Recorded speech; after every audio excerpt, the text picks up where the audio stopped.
the Pacers decommissioned Jalen Brunson and the Knicks, sending them to Cancun, vacation mode there, as Tyrese Halliburton did not win the most valuable player, much to his surprise. Our friend and the greatest drop in the history of the show, as provided by Marcel in Brooklyn, Pascal Siakam, the Eastern Conference Finals MVP, as Indiana advances, and they will take on OKC in the NBA Finals. We have plenty of time to give them their flowers, and we'll do some of that. We'll take our first peek, little peekaboo at the NBA Finals in a minute. But you know the story here, the better story. That's right, the better story in the losing locker room, as our friends from the Big Apple have gone into full meltdown mode. Alarm bells are being sounded. Say it ain't so. All of that because of the way the Knicks lost. They lost the first 2 games at home, and they ended up losing the series in 6 games to Indiana, a series they were heavily favored to win. Now, Tom Thibidou is the one getting the brunt of the anger, the rage, as a number of fans calling for his head on a platter. They would like him to lose his job despite being a couple of wins away from the NBA Finals. The natives are restless in Gotham. So let us discuss the question. Yay or nay on Coach Tom Thibidou being on the hot seat as the Knicks are exterminated from the postseason. So I've got McDonald's, allergic reaction, and soybeans. And we will combine all of these things together, and we are going to make the gabagool. We're going to make the gabagool is what we're going to do. All right, so number one. I said number one. Number one. So I am in the nay category. Now, I do realize that coaches are expendable. They are like plastic forks. You use them and then throw them away. They're not meant to be used more than one time. I got that. However, I like the way that Tom Thibidou teams play. Guilty as charged, Your Honor. I do. I like the way his teams play. And you can fire Tom Thibidou and bring in some other jabroni and all that. But I don't know how you do that when you've already celebrated your championship. Remember, the New York Knicks fan base had their championship.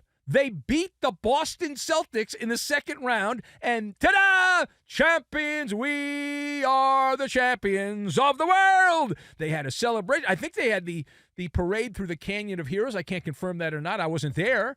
There were rumors they were going to do that. They were throwing trash at Pacer fans, the vermin in Manhattan.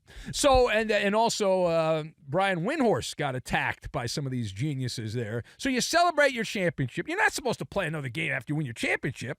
Like, when you win the Super Bowl, you don't have to play again. When you win the NBA championship and beat the Celtics like the Knicks did, you're not supposed to have to play again. So that's the problem here. And so they had a little celebration in the Canyon of Heroes and congratulations and all that. These are the same fans, though. After that moment where they beat the Celtics, they were ready to rip apart some subway cars, some MTA subway metal off the cars there. And they were going to rip those off and build a statue out of that metal from some disowned subway car for Thibidou. And since they lost to the Pacers now, it's like, you got to get out of here. You know, since the Pacers zoom past them, that's it. It's over. And when you break it down, the Knicks actually overachieved. What are you talking about? They overachieved? Okay. They did. Now, they beat this. I'm not going to say they beat the Celtics because of Jason Tatum getting hurt, because they were ahead in that series. Even when Tatum got hurt, they had a chokehold on that series. So that's not it. But if you look at the Knicks roster, you've got Jalen Brunson, who's verified good, Karl-Anthony Towns, who's spotty but talented. And aside from that, Tom Thibidou, you look at the rest of the Knicks roster there, and it's not totally patchwork. There's some gritty blue-collar players and all that, which is what Tom Thibidou generally likes to put out in the court. They got about where they should have gone. Eastern Conference Finals, that's about where the talent would lead them to be. Well, Indiana, it wasn't their time. Well, it was their time because they played better than expected. So it was a time. But to think this franchise, it's wild to me that franchise in the biggest media market in America has not won a title since Richard Nixon was in office. Before the Watergate scandal, it's crazy to me, and they get close. They have a little taste, just a little nibble. It's like going to Costco, getting a sample. Got a little nibble there, and then poof, they don't win the whole thing. They thought they won. They didn't win. The Knicks fans said, we beat the Celtics. That's our championship. They didn't get the championship trophy. They're all upset. They have a temper tantrum like a toddler that went to McDonald's and had a conniption fit because they didn't get their little championship ring in their Happy Meal. That's the Knicks fan right there. That's it. That's the Knicks fan. Go throw some trash on somebody else, you classy Knicks fans. All right, now, page 2. So it's not just the coaching shrapnel, as Tom Thibidou feeling the heat there. The Knicks players and coaches collectively putting their venom towards one person in particular. Who would that person be? I'll give you a clue.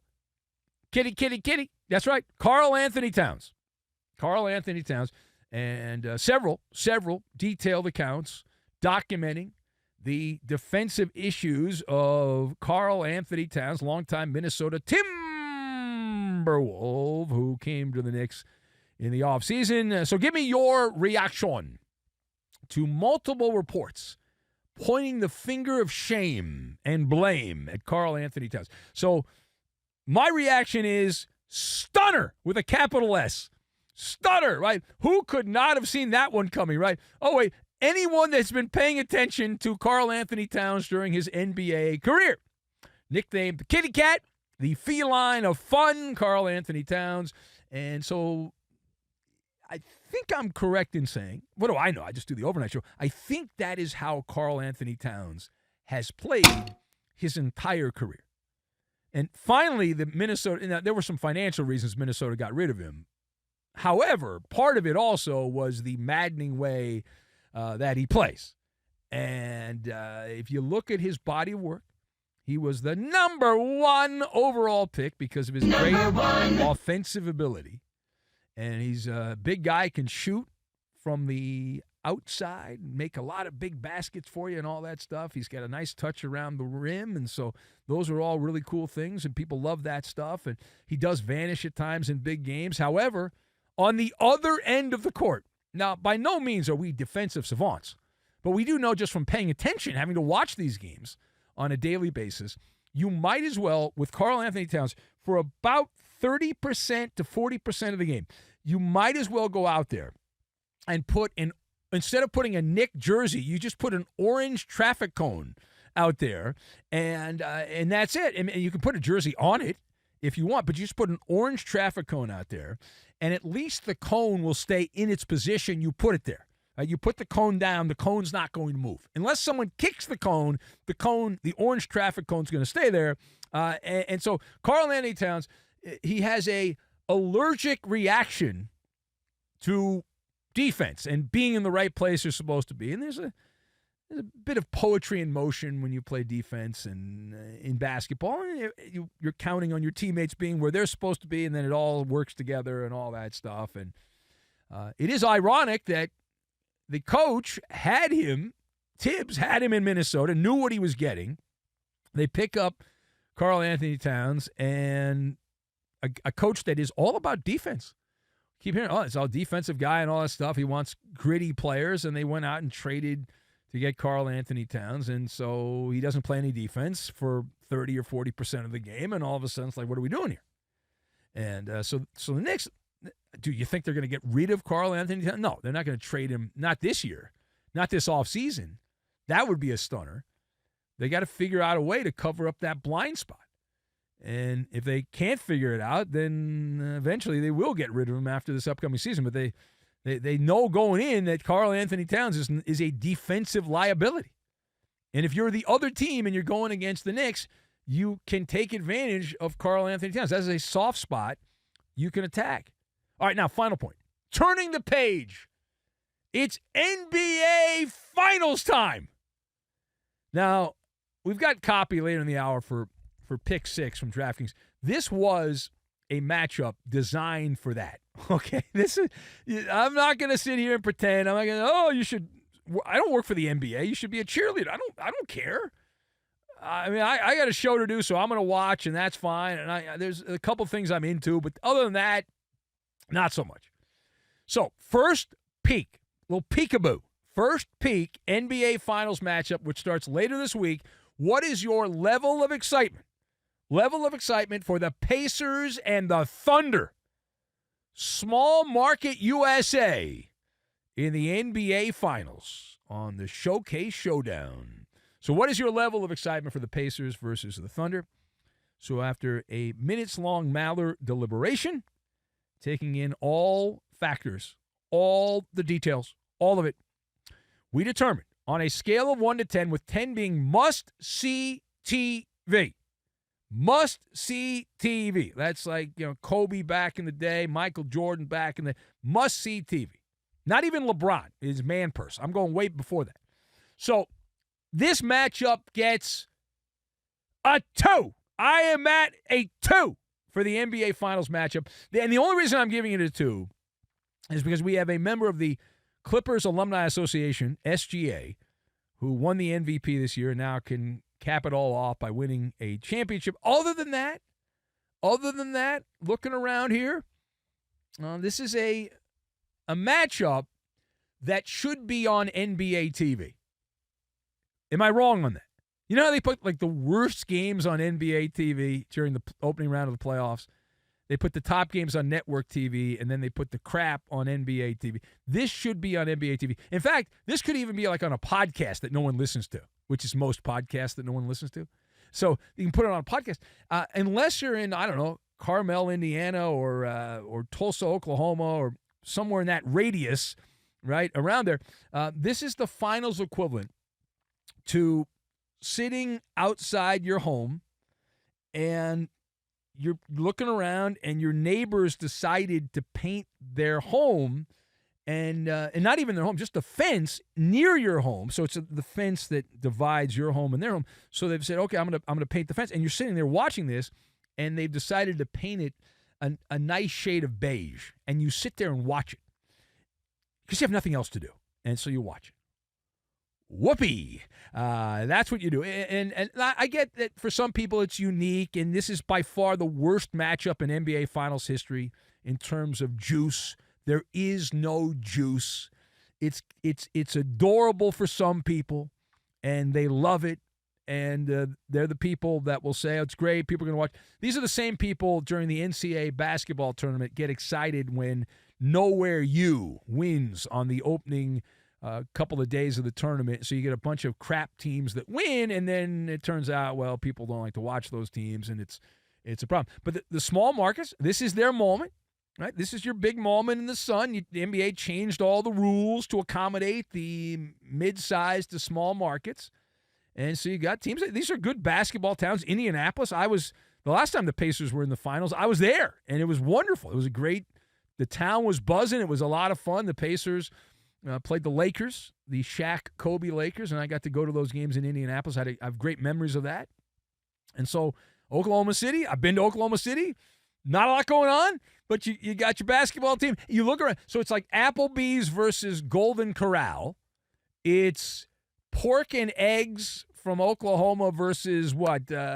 Cornfields and soybeans in Indianapolis, in Indiana, in that area there. And where's the sizzle? Is there any sizzle? Probably not. Like the star power. What about Halliburton? Oh, you got the MVP, SGA, Shai Gilgeous-Alexander. That's your meal ticket? That's the sizzle? Really? That's like cooking in an air fryer. You know what I'm saying? I mean, air fryer's good. Supposedly it's healthier for you. I use the air fryer. It tastes better when you put it in a deep fryer. There's no deep fryer. It's an air fryer. That's what this is. I mean, these guys are nice players, and for some it's a good story. And, however, does not move the needle nationally. And again, this is not my problem. This is an NBA problem. And if you love Schadenfreude, if you want to get back at the NBA and ESPN, ABC, then this is wonderful. This is the ultimate FU to ESPN ABC, to put these teams in the NBA Finals because they're going to have to make so many make-goods. Is there any man, woman, or child who's a casual observer of a sport in places like Boston, Chicago, Los Angeles, the major metropolises of America, Dallas, that is going to watch this matchup? I if you're a gambler, I get it. If you know somebody on the team, okay, fair enough. If you're from those areas, that's fine. But outside of that, what is the reason to watch? What is the reason to watch? And yeah, you got your hardo people that will tune in no matter what, and that's fine. And again, not our issue. This is an Adam Silver problem. We'll watch because we have a nightly show to do. But my goodness, holy crap. Like, what is going on here? Well, we'll see. We'll see. What watches and all that. And we do broadcasting, not narrowcasting. That would appear to be a narrow audience for the NBA Finals.